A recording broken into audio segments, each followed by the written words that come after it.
भगवान बुद्ध ने आज से लगभग 2500 साल पहले ही कहा था, लोको दुखा, अर्थात इस जगत में दुख है। न केवल उन्होंने इस दुख का कारण बताया बल्कि दुखों से अंत का रास्ता भी बताया। हालांकि सभ्यता के विकास के साथ ही आधुनिक जीवन शैली में इंसान की प्रॉब्लम्स और बढ़ी ही हैं। आज कोई भी इंसान किसी न किसी गंभीर समस्या से घिरा होता है। समस्याएं इतनी गंभीर होती है कि मनुष्य का जीवन जैसे इस जाल में फंसा रहता है तथा जीवन को खुलकर भी जी नहीं पाता है। गरीब आदमी की अपनी समस्या है, अमीर की अलग तरह की समस्या, नौकरी पेशा है तो भी समस्या है, बेरोजगार है तो समस्या, शादी नहीं है तो समस्या है, शादीशुदा है तो महा समस्या है। हर इंसान चाहता है कि वह इन समस्याओं से निकल जाए, लेकिन वह एक ट्रैप में फंसा रहता है और निकल नहीं पाता। कभी आपने सोचा है ऐसा क्यों होता है?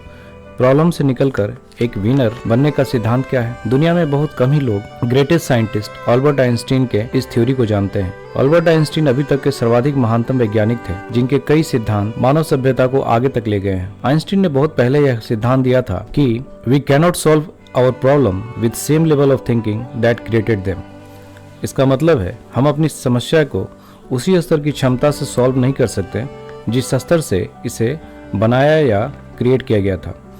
यहाँ समझने वाली बात यह है कि कोई भी समस्या जो हमारे द्वारा बनाई जाती है वह हमारी मेंटल लेवल के कारण होती है, लेकिन वह जब समस्या गंभीर हो जाती है और उसे सॉल्व करना है तो उसी मेंटल लेवल से उसे सॉल्व नहीं किया जा सकता। अब यदि प्रॉब्लम को सॉल्व करना है तो उससे अलग या हायर मेंटल लेवल की जरूरत होगी। जैसे मान लीजिए किसी को शराब पीने का एडिक्शन हो गया है, तो इस मेंटल लेवल से वह उस शराब पीने से छुटकारा पाना उसके लिए मुश्किल है।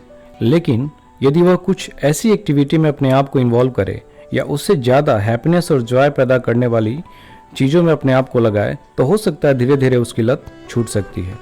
इसी तरीके से मान लीजिए यदि किसी को स्टेज पे पब्लिक स्पीकिंग से डर या भय लगता है, यदि वह अपनी सोच को ऐसा बना ले कि दुनिया का सबसे बड़ा वो बेस्ट मोटिवेशनल स्पीकर बनना है या उसे टेडेक्स पे अपनी एक न एक दिन जाके स्पीच देनी है, तो उसका स्टेज पर का छोटा डर हमेशा हमेशा के लिए गायब हो जाएगा। इसी तरीके से कोई इंसान या विद्यार्थी किसी कॉम्पिटिटिव एग्जाम को पास नहीं कर पा रहा है, लेकिन यदि वह परीक्षा देने वाले की जगह परीक्षा लेने वाले या क्वेश्चन पेपर बनाने वाले एग्जामिनर की तरह सोचे तो उसकी तैयारी का स्तर काफ़ी ऊंचा हो जाएगा तथा एग्ज़ाम का स्तर काफ़ी आसान हो जाएगा और वह आसानी से उस एग्ज़ाम को क्वालिफाई कर जाएगा। उसी तरीके से कोई आदमी प्रति माह सैलरी पाता है, जॉब में है, लेकिन खर्चे के बाद बहुत कम ही बचा पाता है तथा पैसे के लिए हमेशा परेशान रहता है। यदि वह अपनी सोच को ऐसा करे कि इतने पैसे कमाए कि न केवल अपने खर्चे चला सके बल्कि सामाजिक मदद या कोई चैरिटेबल एक्टिविटीज़ भी करेगा, तो वह स्वयं ही ऐसे विकल्प ढूंढ लेगा जहां इन एक्टिविटीज़ को भी कर लेगा। साथ ही उसके पैसे की तंगी हमेशा हमेशा के लिए खत्म हो जाएगी। इसलिए आइंस्टीन के इस थ्योरी से सबसे बड़ी सीख यही मिलती है कि यदि आपके जीवन में कोई प्रॉब्लम है तो सबसे पहले आप अपनी प्रॉब्लम को देखना होगा और अपने मेंटल लेवल को इससे अलग या थोड़ा हायर करना होगा। जब आप ऐसा करेंगे तो ऐसा करते ही आपके जीवन में कई सारे ऑप्शंस खुलना शुरू हो जाएंगे तथा आप हर प्रॉब्लम को जीत कर एक विनर के रूप में बाहर आएंगे।